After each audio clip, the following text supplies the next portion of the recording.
So what is driving suicide terrorism? What over 95% of all suicide attacks around the world have in common is not religion, but a specific strategic objective to compel a democratic state to withdraw combat forces. I don't mean advisors with sidearms, I mean tanks, fighter aircraft, and armor units from territory that terrorists consider to be their homeland or prize greatly.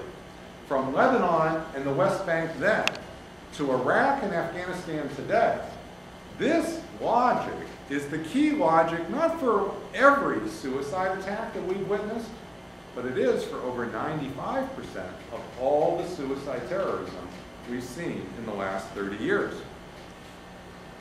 This chart puts together the 9 disputes that comprise the 95% of the suicide terrorism during that period. And if you let your eye go up and down the middle, you'll see that important territory is central to each and every one of those campaigns. Let me again talk about Lebanon, the first one, because you're familiar with Hezbollah. In June 1982, Hezbollah did not exist.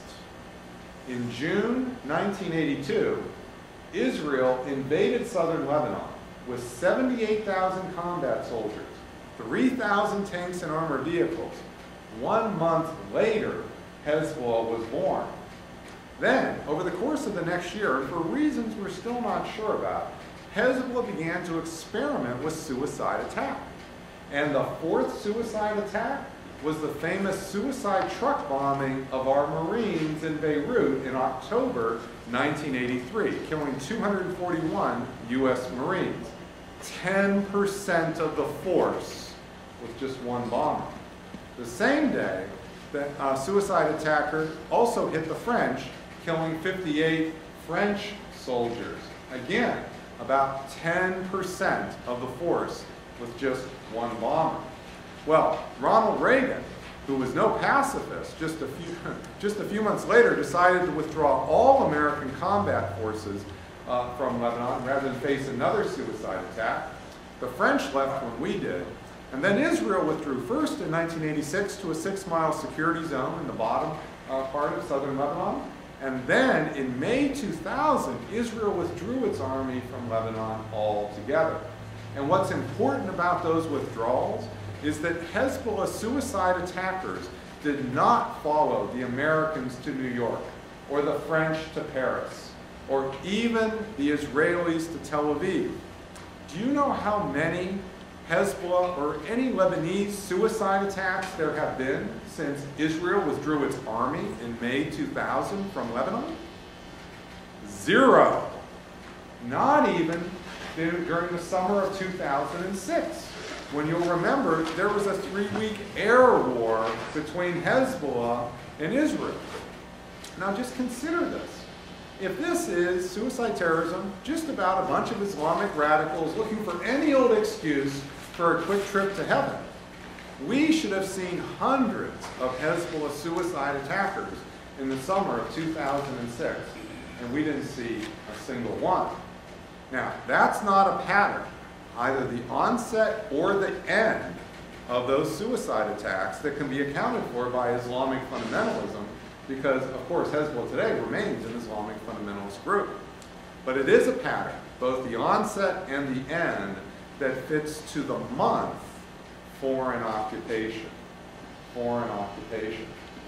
We could go through and talk about that level of detail with each and every one of those cases, but let me go next to Al-Qaeda, because Al-Qaeda is the case most people want to talk about.